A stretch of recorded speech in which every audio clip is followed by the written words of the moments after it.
Relationships के मामले में मैंने दिल कितना बड़ा रखा। जो लोगों ने गलतियां की रिलेशनशिप्स में, उनको मैंने फॉरगिव किया या मैंने उसको बैगेज बना के कैरी किया। कोई लोग शायद वैसी सिचुएशन में भी जहाँ उनके चीटिंग पार्टनर्स हैं या जहाँ पे बहुत अब्यूज हो रहा है वहाँ पे भी रहना चूज करते हैं। Things are not going my way, तो मैं अपने को उसमें से कैसे निकालूं? क्योंकि irrespective of being the best person at work, I may get fired. I did. दुख किसे नहीं आता, लेकिन क्या हम दुख में डूबते जा रहे हैं या हम क्या कोशिश कर रहे हैं अपने को उससे निकालने की? डिप्रेस्ड माइंड है जो हमारा, फ्रस्ट्रेटेड माइंड है जो हमारा, शॉर्ट टर्म माइंड है, वो सॉल्यूशंस ना ढूंढता है ना उसको दिखते हैं। हमें अपने पे मेहनत करने की जरूरत है ही नहीं जब तक हम दूसरे को ब्लेम कर रहे हैं। हैप्पीनेस जो है ना, वो चीजों से नहीं आती, वो रिश्तों से नहीं आती, वो पैसे से नहीं आती। तो अंधेरा कब छाता है ह्यूमन माइंड पे? तब छाता है जब हम गुस्से में हो, फ्रस्ट्रेशन में हो, दुख में हो। Grief is also very big blinder. And आपको क्या चाहिए, क्यों चाहिए, कहाँ से आ रहा है, जेन्युइनली चाहिए कि नहीं चाहिए, प्रोसेस में आपको कितनी खुशी दे रहा है। हम अपनी आई को, माइंड की आई को हमने कब ट्रेन किया कि मुझे खुशी किस चीज से मिलती है? हमने कब अपने माइंड को ऑब्जर्व किया, भैया मुझे क्या चीज से खुशी मिलती है?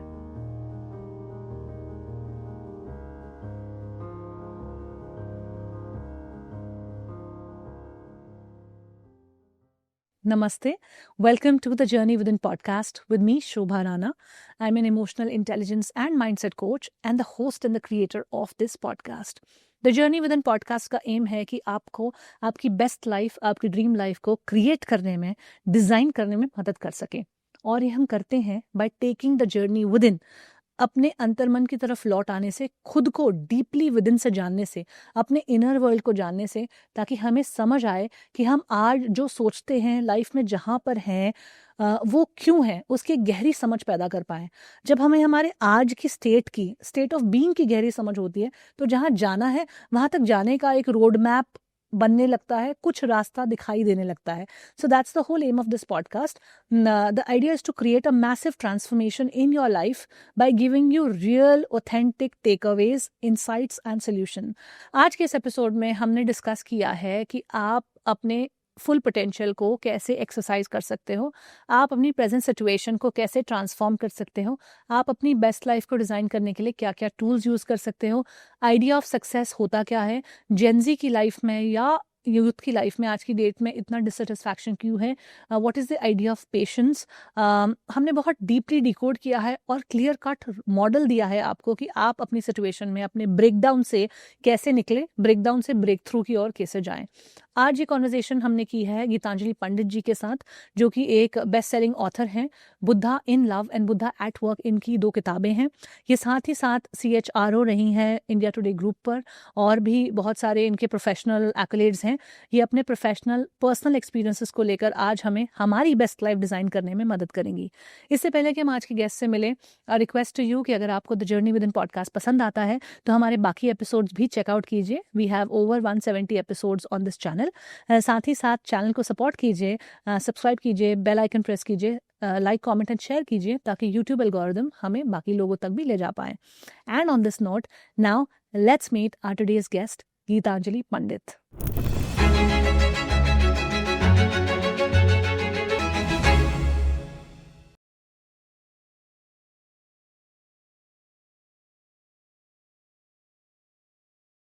Hi Gitanjali ji. Hello, hi. Thank you very much for having me here, Shobha. It's so wonderful to be with you on the Journey Within podcast. I'm a great admirer of the work that you do and the purpose that you have, the impact that your work is creating on so many people. Oh, so beautiful. Thank you. You made my day. And होता है ना, जब आप एक ऐसे positive, beautiful, थोड़ी तारीफ सुन के नोट पे शुरू करते हो तो you have a new energy, going through your body, and that's what exactly I'm feeling right now. And ironically or funnily, this episode is all about that energy that we contain within ourselves. Also, और उस energy का हम क्या करते हैं. Since you have worked with such big organizations all your life, एक तो आपने इतना सक्सेस अपने करियर में अपने लिए क्रिएट किया है और आपका वहाँ पे भी बहुत बड़ा लर्निंग कर्व रहा है. तो I want to start with the idea of success at work only, कि सक्सेस कैसे क्रिएट करते हैं काम पे. सक्सेस होता भी क्या है, काम पे क्रिएट करना दिखता कैसा है. I want to also talk from the youngsters point of view, जो आज की डेट में एवरीबडी वांट्स सक्सेस, और ये हमेशा से मुझे लगता है टाइमलेस रहा है. बिल्कुल. सदियों से हर किसी को सक्सेस चाहिए अपने करियर में, लेकिन जो एक शिफ्ट मैं अब देख रही हूँ वो ये है कि कहीं ना कहीं बहुत जल्दबाजी है सक्सेस क्रिएट करने की, और वो एक आइडिया ऑफ सक्सेस से आ रही है. तो help me understand what success is and how does one create professional success. तो पहले इसको देखते हैं कि what is success. तो सक्सेस है क्या? ये वो जानवर है, ये वो चीज़ है जिसको 7 लोगों ने पट्टी बांध के अलग अलग देखा और अलग अलग परिभाषा उसकी बना ली. किसी ने बोला कि हाथी को पूंछ को टच किया तो उसने बोला कि ये सांप है. किसी ने बोला कि जिसने पाँव पकड़े हाथी के जहाँ वहाँ टच किया तो उसने बोला ये कोई एक पेड़ है जिसका तना जो है ये वो है. किसी ने टस्क्स टच किए, उसके दांत टच किए तो कुछ और बोला, सूंड टच की तो कुछ और बोला. और ये सारी आवाज़ें जो हैं ये हमें लोग, दुनिया, social media, traditional media, parents, friends के पेरेंट्स, गर्लफ्रेंड, बॉयफ्रेंड, खुद की एस्पिरेशंस, खुद की लालसा, अरे उसके पास ये है, मेरे पास होना चाहिए. तो ये सब परिभाषाएं जो हैं ये बहुत डिस्टिंक्ट वॉइसेस जो हैं हमारे दिमाग में बैठ जाती हैं और ये अपना काम करती रहती हैं. इनका काम है हमें एक्साइटेड रखना, मोटिवेटेड रखना, कुछ एक डायरेक्शन देना जिसके पीछे हम भागते रहें. कुछ वैसे जैसे रामायण में एक सोने के मृग के पीछे जो बहुत वाइज लोग थे वो लग गए, राइट? क्योंकि उसका काम है. उन्होंने कहा भी कि देखो ये रियल नहीं हो सकता, बट जो लालसा होती है और उसको आप कोई भी नाम देना चाहें आप दे सकते हैं.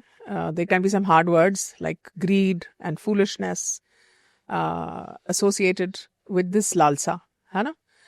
तो ये जो लालसा होती है इसके पीछे हम लग जाते हैं और हम सोचते हैं कि ये जब मिल जाएगा, ये चीज जब मैं हासिल कर लूंगा या कर लूंगी तो मैं हैप्पी हो जाऊंगी या सक्सेसफुल लोग मानेंगे या खुद को मैं मानूंगी, राइट? सो फॉर इंस्टेंस मैं आपको एक एग्जांपल देती हूँ HR की दुनिया से. जिसको प्रमोशन मिलती है वो बहुत खुश हो जाता है कुछ समय के लिए. तो अब प्रमोशन हर रोज तो मिलती नहीं.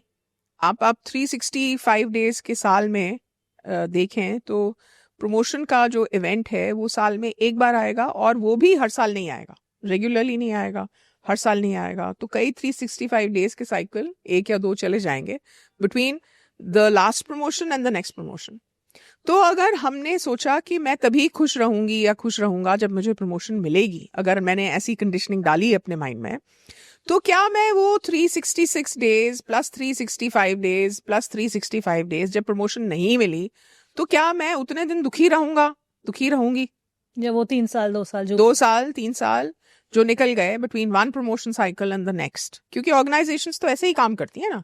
आपको हर साल प्रमोशन नहीं मिलेगा, आपको हर साल वो इंक्रीमेंट नहीं मिलेगा जो शायद आपको लगता है आप डिजर्व करते हैं, जो शायद लगता है आपको कि आपके मैनेजर ने आपको प्रॉमिस किया, जो शायद लगता है आपको और ऑर्गेनाइजेशंस में हो रहा है, या जो शायद लगता है आपको आपकी ट्रू वर्थ हो.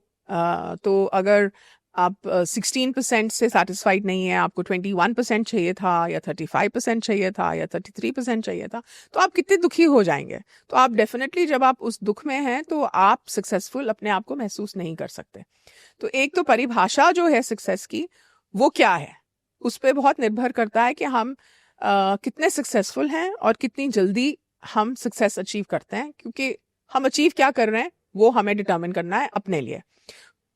दूसरी चीज, जॉब में सक्सेसफुल होने के लिए एक स्किल नहीं, बहुत सारी स्किल्स चाहिए.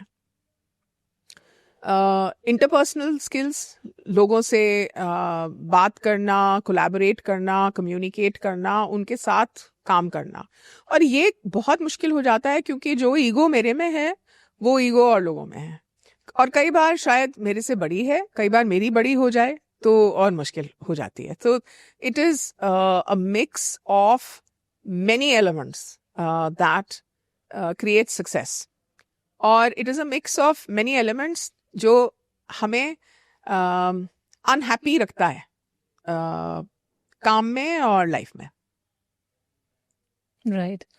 यू नो, आपने सक्सेस का जो परव्यू दिया है उसको थोड़ा और डाइसेक्ट करेंगे, उसको डिटेल में बात करेंगे. लेकिन जो आपने एक एग्जांपल दिया मृग का, जो एक सोने के हिरन के पीछे श्री राम भागे थे उसको ढूंढने के लिए, बिकॉज सीता माता रिक्वेस्टेड कि भाई मैंने वो मृग देखा और उसके पीछे जाइए और लेकर आइए ना. ये एग्जाम्पल मुझे क्यों बहुत रेलिवेंट लग रहा है इस कॉन्वर्जेशन के लिए, क्योंकि जैसा आपने कहा कि बहुत वाइज लोग थे वो, श्री राम और माता सीता, लक्ष्मण जी, सबको ये अवेयरनेस पता था कि ये सोने का मृग रियल नहीं हो सकता. एक जानवर है वो सोने का नहीं हो सकता है, और ऐसा नहीं तो कुछ ना कुछ वहां पे रियल नहीं है. लेकिन फिर भी जो उस मृग को देखने की वजह से या उस अनरियल चीज की वजह से जो मोह पैदा हुआ अंदर, जो ग्रीड, लालसा, लालच पैदा हुआ, वो बहुत रियल था. वो इतना रियल था कि उन्होंने अपनी पत्नी को वहां अकेला छोड़ दिया बीच जंगल में, और उन्हें कहा कि लक्ष्मण जी को कहा कि तुम प्रोटेक्ट करो और मैं जाऊंगा इसके पीछे. That is what we do. हम अपने सक्सेस के आइडिया के लिए क्या करते हैं, एक बहुत अनरियल सा, लेकिन हमें वो रियल ही लग रहा होता है, या हमारा उसके पीछे जो मोह होता है वो इतना रियल होता है कि हम उसके पीछे भागना चाहते हैं. जो भी हमारी लाइफ में अभी इंपॉर्टेंट है उसको छोड़कर, या उसको कुछ आइडिया ऑफ प्रोटेक्शन देकर कि ठीक है ये मैंने सेफगार्ड कर लिया, जैसे राम जी ने सीता जी को सेफगार्ड किया था, और उस मृग के पीछे भागते हैं. तो आज की डेट में जो यंगस्टर्स हैं उनके लिए मृग क्या है?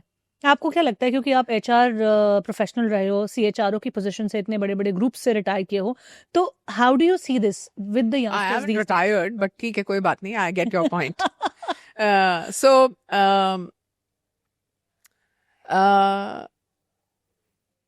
मृग तृष्णा जो है वो देखिए किसी भी चीज में आप उसको पा सकते हो. वो ट्रिगर जो है वो हम सबका एक बड़ा यूनिक ट्रिगर होता है, depending on our past experiences, past life, past emotions, जिसको बैगेज कहना चाहें, इनर चाइल्ड कहना चाहें, आप जो नाम उसको देना चाहें. आजकल तो बहुत सारे नाम हैं, बट डेफिनेटली उसका जेनेसिस हमारी पास्ट लाइफ्स में भी हो सकता है, बाय द वे. और चाइल्डहुड से बहुत ज़्यादा डीप कनेक्शन है उसका. चाइल्डहुड में हमने क्या सीखा, हमने क्या पाया, वेदर एक्टिवली और अनकॉन्शियसली, हमने क्या चीज अब्जॉर्ब करी कि ये परिभाषा है सक्सेस की. तो वो हमारे लिए एक ट्रिगर है जिसको हम चेस कर रहे हैं. That is our true north, जिसको हम चेस कर रहे हैं. तो उसको ओवरकम करने का तरीका शायद रामायण से ज्यादा आई थिंक गौतम बुद्ध की जिंदगी से आया, विच इज टू से कि भाई 2 मिनट के लिए पॉज कर लो. जो एक ये माइंडफुलनेस का बज़वर्ड वेस्ट ने बनाया, the Buddha did not reflect on it as mindfulness, but I saying कि थोड़ा सा शांति से इसको देख लो कि भाई ये है क्या. किसको देख लो? मृग को नहीं, खुद को देख लो. मतलब जिस आइडिया ऑफ सक्सेस को आप चेज कर रहे हो, हाँ, 1 मिनट रुके, उस चेज को स्टॉप करके अभी हाँ, आप खुद को देख लो. खुद को देख लो कि ये मैं हूं और ये मेरा रिएक्शन है. ये मैं हूं और ये मेरा रिएक्शन है, ये मेरा रिएक्शन है इस मृग को देख के. तो मृग कुछ होते हैं जिनके पीछे हम भागते हैं, कुछ मृग होते हैं जिनसे पीछे हम हटते हैं. It can be anything, right? तो व्हाट इज इट कि मैं क्या चीज अपने अंदर विटनेस कर रहा हूं, मेरे अंदर से क्या इमोशन निकल रहा है और वो क्या है. बस इतनी सी बात है. तो उससे थोड़ी थोड़ी एक सेंस ऑफ फ्रीडम आ जाती है. नहीं तो एग्जाम्पल देके थोड़ा समझाइए. Take example of a young 22-25 year old person.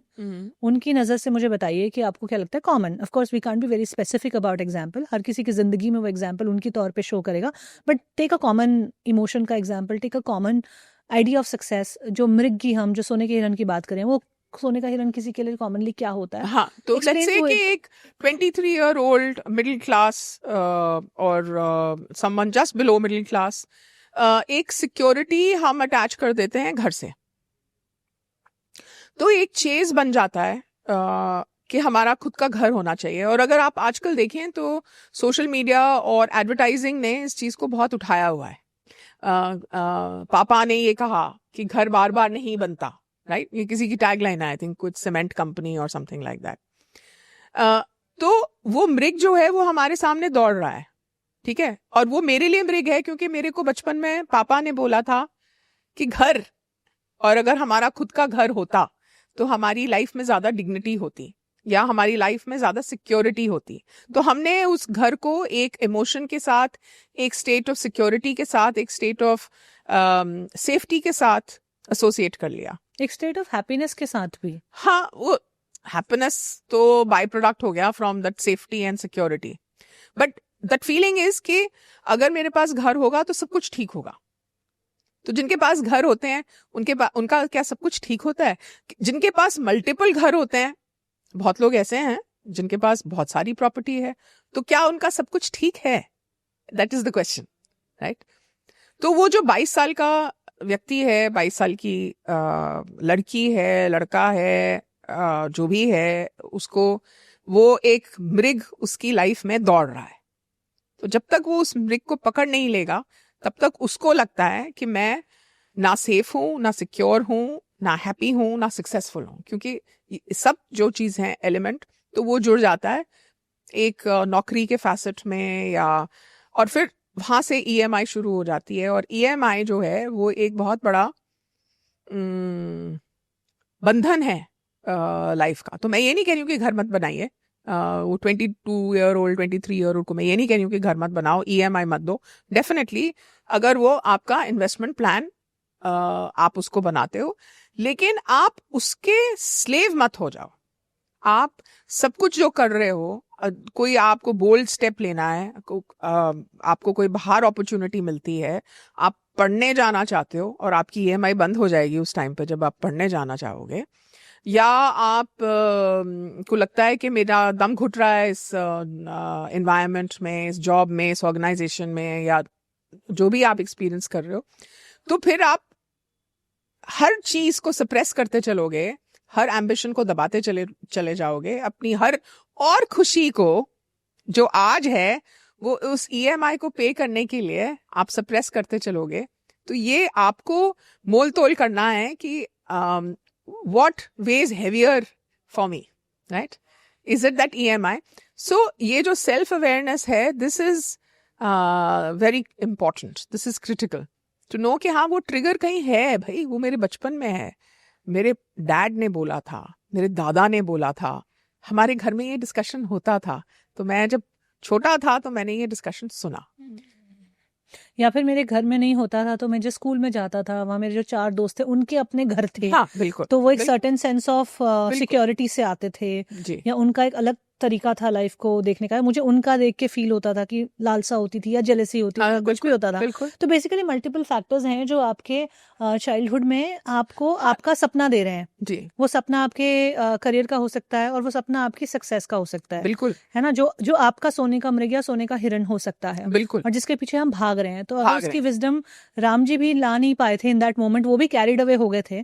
जैसा माइंडफुलनेस आपने कहा बज़वर्ड है, अगर माइंडफुलनेस वो भी यूज करते उस वक्त पर तो शायद वो भी रुक के देखते, सोचते कि यार ये तो पॉसिबल ही नहीं है। तो अगर अद्वैत रामायण के नजरिए से इस चीज को देखा जाए, where it is the soul और द कॉन्शियसनेस, तो हमारा सोल और कॉन्शियसनेस जो है वो हाईजैक हो जाती है, ठीक है, और वो कैरिड अवे हो जाती है फ्रॉम द पर्सपेक्टिव कि यार ये जब मिलेगा, ये चीज मिलेगी। और बहुत लोग आजकल आप देखें कि कितना ज्यादा वायलेंस हो चुका है, और उस वायलेंस में हम ये सोचते हैं कि ये व्यक्ति हमें मिलेगा। स्टॉकर्स क्या करते हैं, if this person is mine I will be happy and I will be fulfilled. तो then I will totally transform my life अगर ये मिल जाए मुझे. मतलब मैं अपनी लाइफ का गोल यही बना लूंगा कि मुझे ये मिल जाए, फिर उसके लिए मुझे जो करना पड़े, राइट, मैं वो करने को अपने आप को जस्टिफाई कर लूंगा, अपने आप को समझा लूंगा, तो वो करता जाऊंगा. एब्सोल्युटली. तो यहाँ पे बहुत इंपॉर्टेंट हो जाता है ये क्लैरिटी लेके आना कि आपको क्या चाहिए, क्यों चाहिए, कहाँ से आ रहा है, जेन्युइनली चाहिए कि नहीं चाहिए, प्रोसेस में आपको कितनी खुशी दे रहा है. डेट में तो मुझे लगता है कि हम सब एडिक्ट्स बन चुके हैं. किस चीज के एडिक्ट हैं हम? हम सब्सटेंस के नहीं हैं, अगर होपफुली नहीं है, तो हम उस चीज के एडिक्ट हैं कि यार अगर ये मिल जाए, अगर मेरे पास मुझे किसी ने 2-3 हफ्ते पहले एग्जाम्पल दिया कि so and so was earlier carrying Michael Kors का बैग, फिर उनको now she has graduated to carrying LV का बैग. तो मतलब ये एक परिभाषा सक्सेस की हो सकती है उनकी लाइफ में, जिनकी वो एग्जाम्पल दे रही थी. तो क्या LV के बैग के लिए should I sacrifice my, I can't afford an LV bag, तो should I sacrifice my peace of mind और दिस थिंग, या अब वो उसको चेस करना शुरू करूं क्योंकि वो जिसके पास LV का बैग है वो सक्सेसफुल है, और हमारा माइंड ये एसोसिएट करता है वो सक्सेसफुल भी है, उसकी जिंदगी में सब ठीक है. हम ये नहीं देखते कि उसकी जिंदगी में क्या स्ट्रगल है, वो हैप्पी हैं, अनहैप्पी हैं, उनके फेस पे क्या एक्सप्रेशन है, उनकी हेल्थ कैसी है. हम बस वो देख रहे हैं कि so and so is carrying an LV bag and everything is presumed right in their world. Sorry to break the flow, मैं आपके 30 सेकंड लेना चाहूंगी ये शेयर करने के लिए कि हमें डेटा से पता चला है कि 82% लोग जो हमारा पॉडकास्ट देख रहे हैं या सुन रहे हैं वो अभी तक हमारे सब्सक्राइबर्स नहीं हैं. तो अगर आप उन लोगों में से हैं तो प्लीज़ चैनल को सपोर्ट कीजिए, क्योंकि यूट्यूब की एल्गोरिदम हमें बाकी लोगों को तक पहुंचाना मदद तभी करती है जब आप लोग उस कंटेंट को सपोर्ट करते हैं. तो अगर इस कंटेंट से आपकी जेन्युइनली हेल्प हो रही है, पॉडकास्ट आपकी लाइफ में कोई शिफ्ट क्रिएट कर रहा है, तो make it a point that you support it, ताकि मीनिंगफुल आवाज़ें जो हैं वो एक चैटर या बहुत सारी नॉइज़ के बीच में दब के ना रह जाएं. जो हमें आप सपोर्ट कर रहे हैं, जो चैनल के साथ एंगेज करते हैं, thank you for supporting us so far. And जो लोगों ने नहीं किया, again a request to you to support us. And now let's get back to today's episode. पहले इसको देखते हैं कि जो CEO बनने की इच्छा है वो इतनी ओवरवेलमिंग है, उसके परस्यूट में हम लग गए.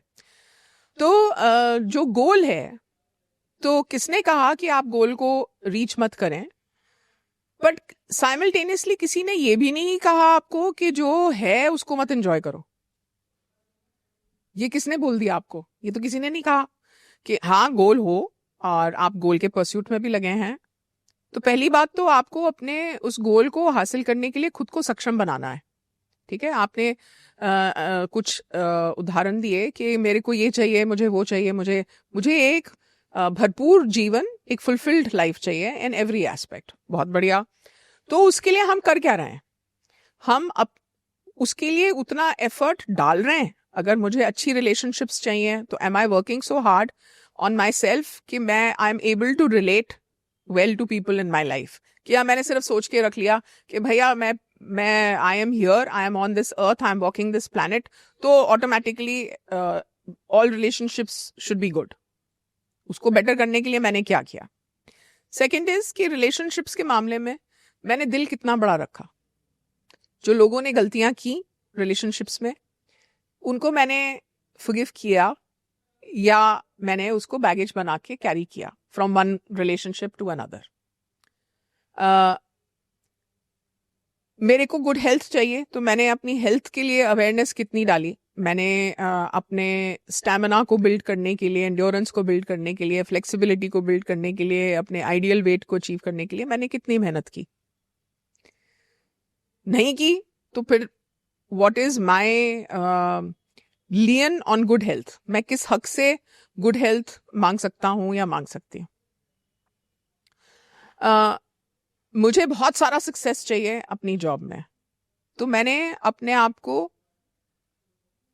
स्किल सेट्स में कितना अपडेट किया, मैंने क्या ऑब्जर्व किया कि मुझे क्या बेटर करना चाहिए, मैंने कितनी लर्निंग करी, सेल्फ डेवलपमेंट करी, और उस चीज़ को मैंने अप्लाई किया at my work place.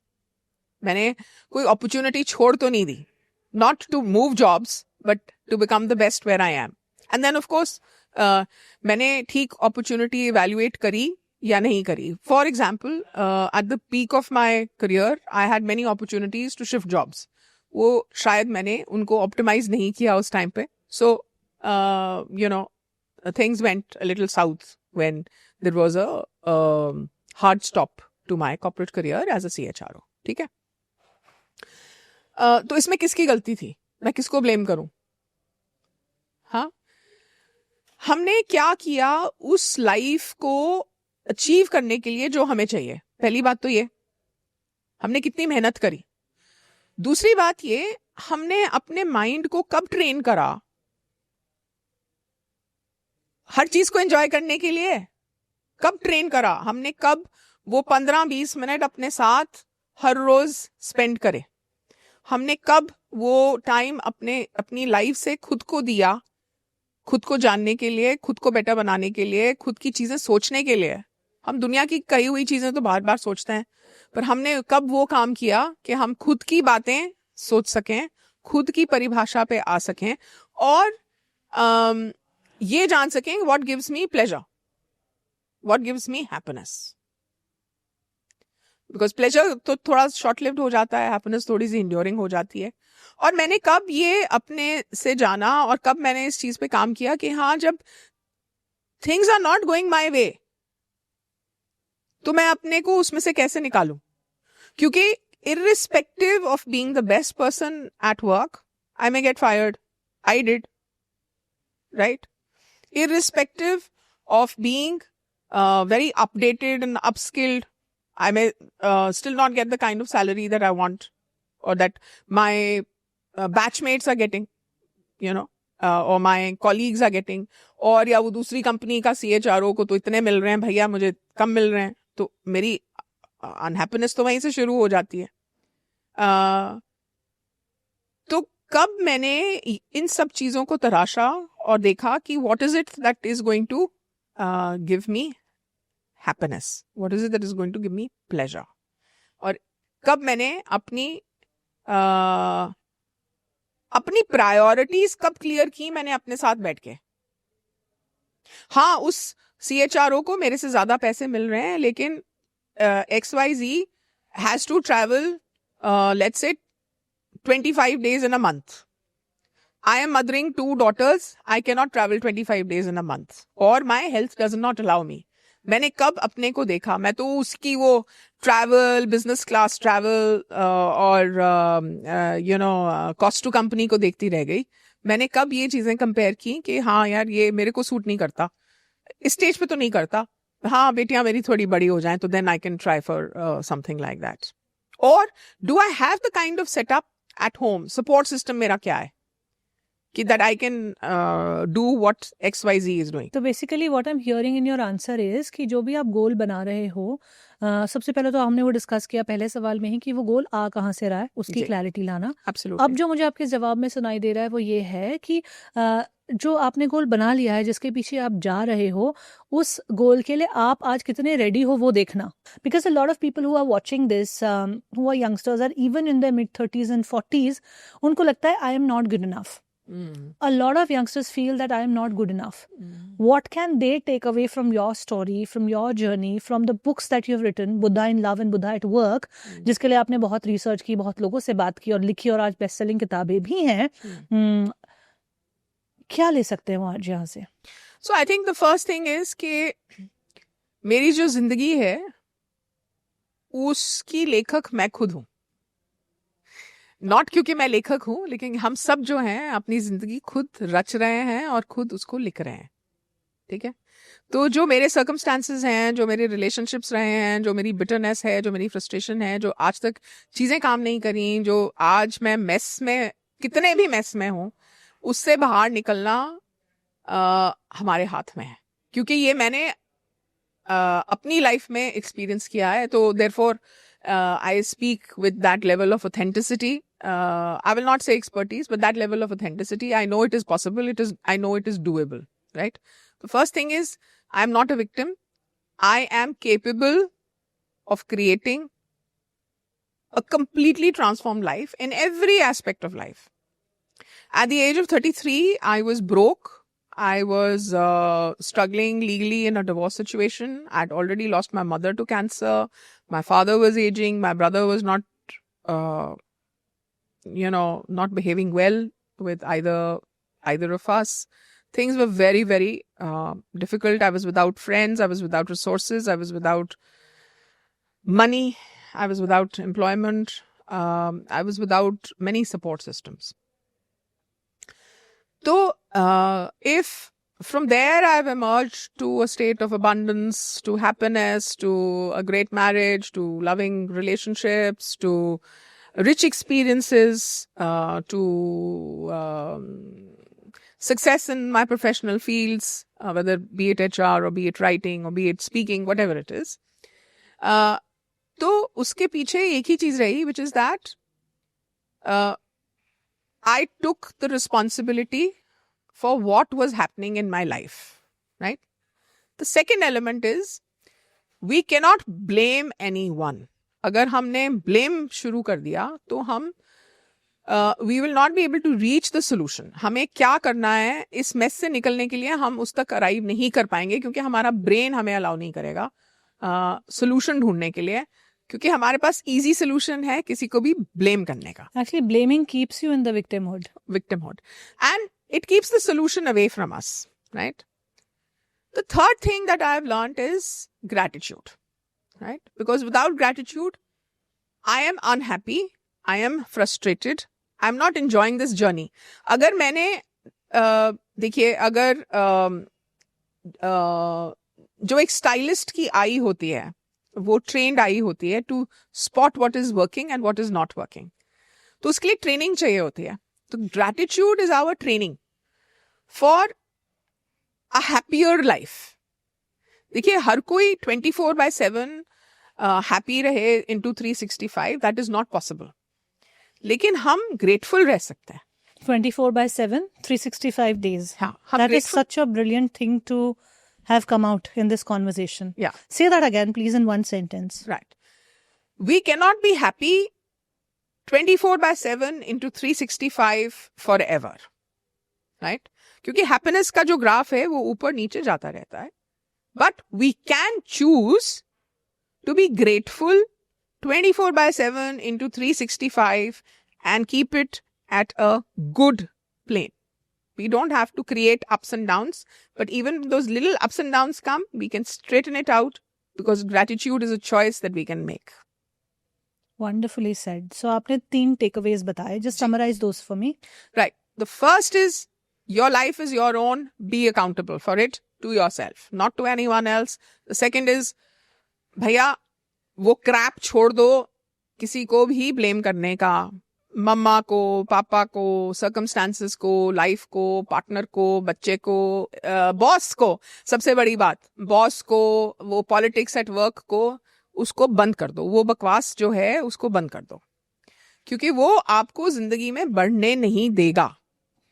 Not for anyone else, but अपने पीस ऑफ माइंड के लिए, अपने सक्सेस के लिए, अपनी हैप्पीनेस के लिए, अपनी ग्रोथ के लिए, अपनी जर्नी के लिए भैया उसको बंद कर दो. और तीसरी बात, ग्रैटिट्यूड को अपना लो. एक चीज आपने जो सबसे पहले कही वो है take responsibility of your own life. जी. अब इन तीनों को डाइसेक्ट करते हैं. ठीक है. How does taking responsibility of your own life look like in practice? ये रोजमर्रा की लाइफ में कैसा दिखता है अपनी लाइफ की रिस्पॉन्सिबिलिटी लेना? मतलब एक इंसान जो अपनी रिस्पॉन्सिबिलिटी लेगा एक टफ सिचुएशन में भी, उसका दिन कैसा जाता है? होता क्या अपनी रिस्पॉन्सिबिलिटी लेना? तो उसका दिन जो है वो ज्यादा एम्पावर्ड जाता है. कैसे जाता है? मतलब मुझे कैसे पता चलेगा कि मैं अपनी खुद की रिस्पॉन्सिबिलिटी ले रही हूँ? क्योंकि कभी कभी शब्दों में हम ये कह देते हैं लेकिन हमारे एक्शंस में, हमारा स्टेट ऑफ माइंड में, हमारे स्टेट ऑफ बीइंग में वो नहीं दिखता है, क्योंकि शायद हमें पता ही नहीं है कि खुद को अकाउंटेबल करना और खुद की रिस्पॉन्सिबिलिटी लेना है किस चिड़िया का नाम. सो सिंप्लीफाई दैट फॉर अस. तो खुद की रिस्पॉन्सिबिलिटी लेना मतलब ये कि अगर कोई प्रॉब्लम है, प्रॉब्लम जो एग्जिस्ट कर रही है, जिसका मैं सोल्यूशन ढूंढ रही हूँ. Let's take an example. Let's take breakup as a problem. हाँ. कि मेरा ब्रेकअप हो गया है, तो इसमें और मैं एक बहुत अब्यूजिव रिलेशनशिप में थी, है ना, जहाँ पे बहुत वायलेंस था, बहुत नेगेटिविटी थी. अब मैं इसकी रिस्पॉन्सिबिलिटी कैसे ले लूं? ये तो अगला इंसान तो अच्छा नहीं था. सबसे पहले तो आपको ये जानना है कि पुटिंग अप विद अब्यूज भी एक रिस्पॉन्सिबिलिटी है, एक एक्ट ऑफ रिस्पॉन्सिबिलिटी है जो आपने चूज किया। हजारों लोग, हजारों महिलाएं, मतलब महिलाएं ज्यादा और शायद मर्दों के साथ भी ये चीज होती है, तो वो क्यों पुट अप कर रहे हैं उस चीज के साथ, ये एक खुद को क्वेश्चन करने की जरूरत है। And I know because I was in a highly abusive, physically abusive and mentally humiliating, emotionally humiliating marriage. तो मुझे ये पता है कि वो 45 days के बाद बाहर निकलना मेरे लिए एक एक्ट ऑफ करेज था, क्योंकि वो अननोन में स्टेप करना था। देखिए, मैं जहां से आ रही थी वहां पे स्टेबिलिटी थी, सिक्योरिटी थी, फाइनेंशियल अबंडेंस तो बहुत ज्यादा थी, और यहाँ पे at an age of 32 when I stepped out, मतलब in those 45 days, तो 32 years की। एक तो वैसे ही उस टाइम के हिसाब से लेट शादी हुई। जी बिल्कुल। और फिर 45 डेज में ही आपने कहा मुझे डिवोर्स करना है। जो मैं वापस आई टू माय फादर्स प्लेस, मेरे लिए वो एक एक्ट ऑफ करेज था, बिकॉज लोगों ने मेरे को वहां से डोली में जाते देखा था। टू कम बैक अभी 1-1.5 महीने पहले, अभी बिल्कुल। और एक अच्छे रिच फैमिली जो कि एक पेरेंट ढूंढता है अपने लड़की के लिए, वो सब आपके लिए, वो सब चेक बॉक्सेस टिक थे। लेकिन जो काम नहीं कर रहा था वो ये कर रहा था कि it was an abusive marriage. Yes. तो वो जो है, अगर, और वो क्यों हुआ, वो इसलिए हुआ कि मैंने अपने गट को, इंस्टिंक्ट को, और एक दो जो लोगों ने मुझे आके वॉर्न भी किया उस मैरिज के अगेंस्ट, मैंने उसको हीड नहीं दी। तो इसका ओनस कहाँ है? ओनस किसके पास लाई करता है कि वो गलती हुई? किसके ऊपर लाई करता है? Should I blame my father for it? Should I blame the other person for it? Should I blame some pandit for it? I mean, I don't know किसको ब्लेम करूं। नहीं, किसी को भी नहीं। वो मेरी रिस्पॉन्सिबिलिटी थी भाई। मैं दूध पीती बच्ची नहीं थी, किसी ने गन रख के नहीं बोला मुझे कि भैया ये शादी करो। I chose to get into that marriage and then I suffered the consequences. चलिए, एक तो ये क्लियर हो गया कि आपने उसकी रिस्पॉन्सिबिलिटी ली, और आपने जो एनालाइज किया अपनी लाइफ का वो समझ में आता है। फर्स्ट कीजिए, आपकी जगह कोई और इंसान होता, और जैसे आपने कहा मुझे 2-3 लोगों ने वार्न किया, आपको कुछ रेड फ्लैग्स भी दिखे, आप फिर भी उस शादी में चले गए। मानिए कोई एक ऐसे रिश्ते में आ जाता है जहाँ उनको कुछ नहीं पता है, या झूठ बोला गया है, और वो लाइफ का एकदम रॉक बॉटम देख रहे हैं उस रिश्ते में, उस डिवोर्स में, उस ब्रेकअप में, एकदम जितना टूट सकते हैं उतना टूट रहे हैं, और अब उन्हें समझ नहीं आ रहा है कि मैं इसकी रिस्पॉन्सिबिलिटी कैसे ले लूं। भैया, मेरे पास ना कोई रेड फ्लैग्स थे, ना मुझे किसी ने वार्न किया था, मैंने चूज नहीं किया था सिचुएशन में आना, मुझे झूठ बोलकर या फिर किसी भी तरीके से मैं सिचुएशन में आ गई हूँ। मैं इस क्वेश्चन के थ्रू क्या जानना चाह रही हूँ कि किस हद तक अपनी जिंदगी की रिस्पॉन्सिबिलिटी लो बोलना सही है। फिर आप देखिए, वहां पे अगर आप रह जाते हो तो वो आपकी चॉइस है, आपकी एट एवरी स्टेप। हमारी जो देखिए, जो हमारी मेंटल फ्रीडम है, जो हमारी इमोशनल लिबरेशन है, उस पे कोई अंकुश नहीं है, उस पे कोई पाबंदी नहीं है, उसकी कोई लिमिट नहीं है, उसकी कोई बाउंड्री नहीं है, उसकी कोई सीमा नहीं। You are an artist, I am an author, I write. इसकी सीमा कहाँ है? There is liberation in this, there is freedom in this, right? इस पे तो कोई किसी ने कुछ पाबंदी नहीं लगाई है। फिजिकली लगा सकते हैं पाबंदी, फिर आप फाइनेंशियली भी कोई थोड़ी सी पाबंदी होगी किसी पे, किसी जो भी सर्कमस्टांसेस हैं उस पे हो सकती है। लेकिन टू स्टे और टू नॉट स्टे, भैया वो तो आप पे निर्भर करता है। और बहुत सारे लोग जो हैं, they are married to cheating partners and they know it, and they still manage to have a good marriage. They still have many moments of happiness. I know people like this. How? Huh? How do they have? No, how do they have? How do they have? How do you know that is your life story? Yeah, it's like, you know, they just don't pay heed to it. They say, I've had women have these conversations with me. कि यार ये, I know that when he goes out, he's had this, girlfriend on the side forever. Yeah. When he steps out on me in this relationship, I am aware of it. But He doesn't abuse. We have good fun when we go on family vacations. He's a very good father. So I'm putting up with it. मतलब मुझे कोई फर्क नहीं पड़ रहा on one level. He's a very good provider. I can't go back to my parents. तो उन्होंने reconcile किया हुआ and they have moments of happiness. Because mentally कोई अंकुश नहीं है. उसने accept किया उस situation को. I'm not saying do that. Please. No one should misunderstand. It is their own life. हर किसी का अपनी life में like we said कि अपनी responsibility लेना. और बॉलीवुड में बहुत सारे एग्जाम्पल्स हैं आज की डेट में भी. One of the top actresses, she is married to someone who is in a relationship with another someone, and I see her on screen very joyful, very bubbly. who is this person you're talking about? There's so many names in Bollywood. So many of them. No, but what I'm trying to get at is हम वो 3 points को dissect कर रहे थे. हम responsibility वाले chapter की बात कर रहे थे. तो essentially take away क्या है यहाँ पर, जो आपने बताया जितनी बात की, कि कोई लोग शायद वैसी situation में भी जहाँ उनके cheating partners हैं या जहाँ पे बहुत abuse हो रहा है वहाँ पे भी रहना choose करते हैं. और वहाँ पे रहना choose करना because of any reason, चाहे आप financially. अपनी जिंदगी से एक और example देती हूँ. देखिए, जब मेरे miscarriages हुए and I went into this grieving thing after my second miscarriage, and over the years मैंने जब अपनी life को देखा in brutal honesty, brutal light, मैंने एक चीज रियलाइज की कि मेरे फिटनेस लेवल्स उतने नहीं थे एट दैट एज जो कि शायद मेरी प्रेगनेंसी को फुल टर्म तक ले जाते. ठीक है, अब वो किन्हीं कारणों से नहीं रहे हो, because life was so hard, because of this, because of that. लेकिन सत्य तो यही है कि my internal fitness levels were not of the required type that could have. हाँ, और लोगों की प्रेगनेंसी सक्सेसफुल होती है 41, 42 पे, क्यों नहीं होती हैं? 45 तक मैंने देखा है लोग बहुत अच्छे से डिलीवर कर जाते. तो किसको मैं दोषी मानूं? राइट? और टेकिंग रिस्पॉन्सिबिलिटी, और हिंदुस्तान में ना हम अकाउंटेबिलिटी, रिस्पॉन्सिबिलिटी को बहुत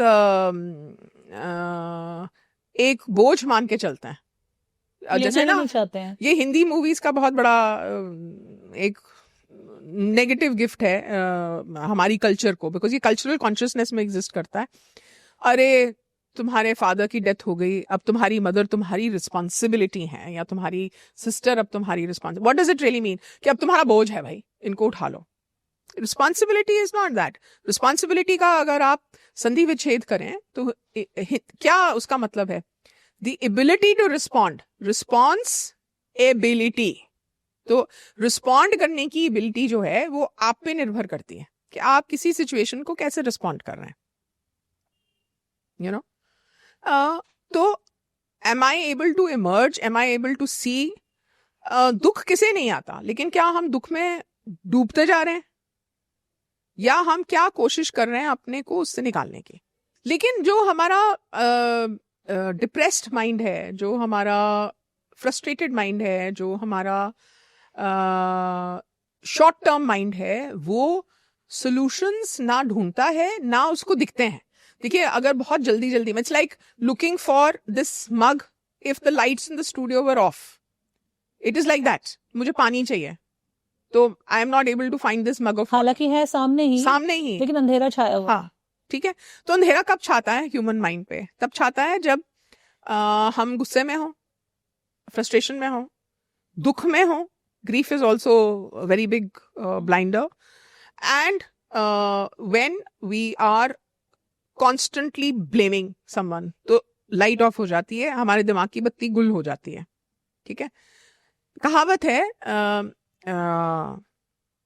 विपरीत काले, हाँ, विनाश काले विपरीत बुद्धि. सॉरी, विनाश काले विपरीत बुद्धि. इसका मतलब क्या है? कि आपकी जो बुद्धि है वो आपके काम नहीं आ रही है. बुद्धि तो सब में है, काम नहीं आ रही है. मैं बहुत बार देखती हूँ that people who are involved in physical labour, आप किसी को भी देख लें, रिक्शा जो चला रहा है, जो मजदूर की नौकरी कर रहा है, people who are in menial jobs, sometimes उनकी लाइफ कंडीशन बहुत अच्छी होती है. They are enjoying that momentary thing. I'm not saying that they have evolved, या उनको, but they have the ability to enjoy. आप किसी को एक अच्छी मील खिला के देखिए कभी, you know, someone who's on the roadside, you just, this thing, you know, they will have a comment, they will have a thank you, you know, and they will have the ability to enjoy that मील जो शायद हम भूल चुके हैं, जो हम भूल चुके हैं, जिसके लिए हमें बहुत कोई एक ऐसी एक्सपेंसिव रेस्टोरेंट, हाँ, एक बहुत इलेबोरेट मील, Right. एक कोई शेफ का कुछ लगेगा, हमें उस मील से खुशी आने के लिए वो एक बहुत सिंपल सोल्यूशन नहीं हो सकता. ठीक है, तो हमने ये एस्टैब्लिश कर लिया कि रिस्पॉन्सिबिलिटी लेना कैसा दिखता है, and you always have a choice you always to have a take choice. Responsibility irrespective of how low you have gotten. Yes. ठीक है, पहला पॉइंट तो ये हो गया. दूसरा जी. पॉइंट आपने कहा ब्लेमिंग नहीं करनी है. हम्म. वो कैसा दिखता है? क्योंकि let me take an example. अगर मेरा कुछ बहुत बुरा हो गया, ऑफिस पॉलिटिक्स है, सब लोग मेरे अगेंस्ट ही प्लॉट कर रहे हैं और मुझे अपॉर्चुनिटीज नहीं दे रहे हैं, मुझसे कम स्किल के लोगों को प्रमोट कर दिया जा रहा है, मुझे इंपॉर्टेंट डिस्कशंस में इंक्लूड नहीं किया जाता है, या कोई भी और सिचुएशन जिसकी लाइफ में हो जहाँ पे वो एक्सटर्नल सिचुएशन ऐसी है कि उसकी वजह से उनका कुछ नहीं हो पा रहा है, तो ये तो बड़ा डिफिकल्ट है उनके लिए ब्लेम ना करना. वो कैसे सीखे ब्लेमिंग ना करना? क्योंकि मेरे व्यूअर्स इस सिचुएशन के थ्रू जा रहे होंगे अपनी पर्सनल लाइफ में, अपने करियर में, अपनी प्रोफेशनल लाइफ में, अपने पेरेंट्स के साथ रिलेशनशिप में. किसी के पेरेंट्स ने उन्हें बहुत कुछ नहीं दिया या कुछ उनके साथ इस तरह के बिहेवियर्स किए कि वो कुछ तरह के बन गए हैं और अब वो चाहकर भी वैसा नहीं बन पा रहे हैं. कुछ लोग तो शायद बनना ही नहीं चाहते हैं, कुछ लोगों को इंसाइट तो आ गई है लेकिन एक्शन नहीं ले पा रहे हैं क्योंकि उनकी इतनी, कई लोग आज भी कॉन्वर्सेशन में कहते हैं ना कि मेरे पेरेंट्स ने ऐसा किया था इसलिए मैं ऐसा हो गया हूँ, मुझसे नहीं बदला जा रहा है, तो अभी भी ब्लेम कर रहे हैं एक तरह से. तो ब्लेमिंग से अलग आना कैसे होता है, ब्लेम से निकल पाना कैसा होता है, फिर वो जिंदगी कैसी दिखती है? तो जब तक हम ब्लेम करते रहेंगे किसी को भी, तो हम एम्पावर्ड ही नहीं है एक्शन लेने के लिए. हमने तो अपने रास्ते खुद बंद कर दिए क्योंकि वी आर ब्लेमिंग. ब्लेम करो और छुट्टी हो गई हमारी तो छुट्टी है, क्योंकि और उसमें एक सेफ्टी नेट भी है, क्योंकि हम जब तक ब्लेम कर रहे हैं तब तक हमें मेहनत करने की जरूरत नहीं है. हमें अपने पे मेहनत करने की जरूरत है ही नहीं जब तक हम दूसरे को ब्लेम कर रहे हैं. सोल्यूशन है ना वो, तो ब्लेम करते रहो, एक्शन लेने की जरूरत ही नहीं है. तो यू नो हम सबको हैप्पीनेस चाहिए. हैप्पीनेस की जो भी परिभाषा हो, जो भी कंडीशन हमने लगाई हो, हम सबको हैप्पीनेस चाहिए. पर हम ये क्यों भूल जाते हैं कि हैप्पीनेस के लिए माइंड को ट्रेन करना पड़ता है. हैप्पीनेस जो है ना, वो चीजों से नहीं आती, वो रिश्तों से नहीं आती, वो पैसे से नहीं आती. कहाँ से आती है? हैप्पीनेस आती है by training the mind's eye to find happiness. आपको पता है, ये आपको चूड़ियां कैसी लग रही हैं मेरी? मुझे तो अच्छी लग रही है. अच्छा, ये मैंने पुष्कर से ली थी on the advice of the stylist of very nice stylist, very nice girl. जब मैं गई थी अभी शूट पे, परसों मैं पुष्कर में थी. हाँ, परसों मैं पुष्कर में थी, तो उन्होंने ये सेलेक्ट करी. और एक चूड़ियों की दुकान, मतलब एक चूड़ियों की दुकान जिसमें आई थिंक लाखों चूड़ियां होंगी. How did she arrive at that से वो, and then she turn to me, आप ये ले लो. और आपने ले भी ली? मैंने ले ली. ठीक है. She had the eye to see कि क्या अच्छा लगेगा, क्या अच्छा लगेगा. ठीक है. हम अपनी आई को, माइंड की आई को हमने कब ट्रेन किया कि मुझे खुशी किस चीज से मिलती है? हमने कब अपने माइंड को ऑब्जर्व किया, भैया मुझे क्या चीज से खुशी मिलती है? किया तो सही ना? नहीं किया. मुझे नौकरी से मिलती है, मुझे बॉयफ्रेंड से मिलती है. हाँ ठीक है, चलो ठीक है, तो नौकरी से मिलती है तो फिर ढूंढो. किसने मना किया? किसी ने हाथ पकड़ के रख लिया कि भैया नौकरी मत करो, या बोल दिया कि वो डोंट वर्क, बहुत पैसा है भैया हमारे पास. ठीक है, जिसके पास पैसा भी है, फाउंडेशन बना लो, फाउंडेशन में काम कर लो. You are so well qualified कि आपके पास इतनी बड़ी टीम थी, 70 लोगों की, 50 लोगों की. You are at the top of your game in the corporate sector. तो कुछ स्किल सेट्स तो हैं which you can offer. If at 50 I was compelled to pivot from being the CHRO to trying to write and read and research and then see what I could create of my life at that time. तो भाई सिर पे पड़ी तो किया, because I'm not the kind of person to go for a kitty party or to, and I realized that depression was imminent. I was sliding into it. तो मुझे ये देखना पड़ा कि क्या चीजें मेरे कंट्रोल में नहीं है. एक चीज जो मेरे कंट्रोल में नहीं थी was getting a job. I was applying for jobs, but getting a job was not in my control. तो कभी कभी आप इतने प्रिपेयर्ड हो सकते हैं, you can be the best candidate for the job and yet the job is not Yeah, coming to you, हो सकता है ऐसा, बिल्कुल वो कहते हैं ना आपके कर्म बहुत बेहतर हो सकते हैं बट फल आपके हाथ में नहीं है, बिल्कुल नहीं है। फिर क्या करोगे? फ्रस्ट्रेट हो जाओगे, डिप्रेस्ड हो जाओगे, what should I have blame done? करोगे, हम वो बात करें, ब्लेम करूंगी, किसको ब्लेम करूंगी मैं? अगर ब्लेम ना करे तो रास्ता क्या है? फिर वो ब्लेम सोचना ना शुरू करें करते तो हैं। आपके पास एक लाइटेड माइंड है, लाइटेंड माइंड है। I am not calling it enlightened, but it can be if we give it the right input. हमें अपनी माइंड की आई को हर स्टेज पे ट्रेन करना पड़ता है। ग्रैटिट्यूड क्या करता है? ग्रैटिट्यूड आपके ब्रेन को ट्रेन कर रहा है to look for points, good points. हाँ, हम सेलिब्रेशन को एंड क्यों बना लेते हैं? पीछे Why? धकेलते जाते नहीं हैं। नहीं, हम, और आपको पता है लोग आजकल सबसे ज्यादा गलती क्यों कर रहे हैं? क्योंकि उनको सेलिब्रेशन चाहिए, उनको वो सोशल मीडिया की पोस्ट भी चाहिए। अरे पर हम डेली क्यों नहीं सेलिब्रेट कर रहे? हम वीकली क्यों नहीं सेलिब्रेट कर रहे? Pushing away the elements that can be celebrated on a daily basis. I can celebrate this conversation, है ना? आई में से अच्छा ये हम लेट हो रहे हैं, अब मेरे को ट्रैफिक का सामना करना पड़ेगा on my way back from here to 2 states, I have to cross and go back. तो एक सेलिब्रेशन मैंने माइंड में ऑलरेडी सोच लिया कि यार Manoj and I will have dinner here tonight, we will do an early dinner because you know I went without that lunch today. Counting calories. So I'm like okay, let's have early dinner, we'll beat the traffic, early भी हो जाएगा और हम smoothly घर भी पहुंच जाएंगे और हमारी एक मोमेंट ऑफ सेलिब्रेशन भी हो जाएगी। तो आपने अब इस सिचुएशन में बेस्ट क्या हो सकता है, हाँ, वो चूज किया। वो चूज किया। मतलब बहुत सिंपल स्ट्रेट फॉरवर्ड एग्जांपल है हाँ। कि अपनी लाइफ में लोग देख सकते हैं डिफरेंट सिचुएशंस में लगा के। एंड ये कोई कॉम्प्लिकेटेड नहीं है। मतलब I will have a dinner according to my capacity, मतलब माई पेइंग कैपेसिटी और my understanding of what a romantic dinner is, what a romantic dinner is, or you know this thing, and I will enjoy it, right? तो whatever the situation is, और कभी कभी तो मैंने जब सड़क पे खड़े होकर बनमस्का खाया है तो I have enjoyed it यार, I have relished it. It's a moment of happiness. उसको भी तो celebration मान सकते हैं।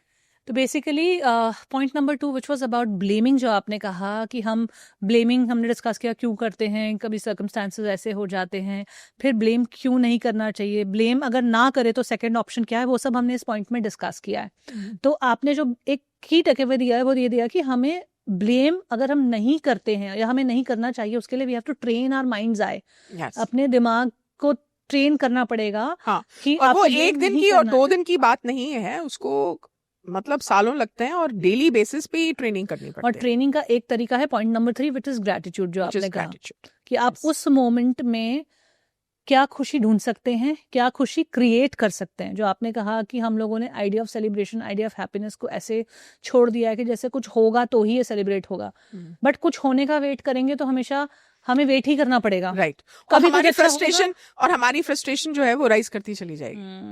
क्योंकि कुछ होना तो किसी दिन होगा, किसी दिन नहीं भी होगा, बिल्कुल कई दिन महीनों तक कुछ नहीं भी होगा। बिल्कुल, तो क्या आप महीनों तक सालों तक। Go without happiness? सालों तक। तो basically one major takeaway is also gratitude. Gratitude को एज अ टूल यूज करना बिल्कुल। ब्लेम गेम से बाहर निकलने के। बाहर निकलने के लिए अगर जो व्यूअर्स हमें सुन रहे हैं वो किसी तरह के ब्लेम गेम में फंसे हुए हैं, यू नो, सबसे बड़ा ब्लेम गेम सर्कमस्टेंसेस, विक्टिम्स, हाँ, विक्टिमहुड में फंसे हुए हैं, हाँ, उन्हें उनके पार्टनर ने चीट किया है, बहुत लाइफ में लो फील कर रहे हैं, या कुछ ऐसा फिजिकली इकोनॉमिक उनके साथ हार्डशिप हो गया है, है, फिजिकल हार्डशिप है, तो आप देखो या मैं हेल्थ में कुछ हो गया हाँ, ऐसा। मैं उस दिन I was just per chance I happen to be in the hotel जहाँ ये ग्लोबल पैरालंपिक एथलीट्स ठहरे हुए थे।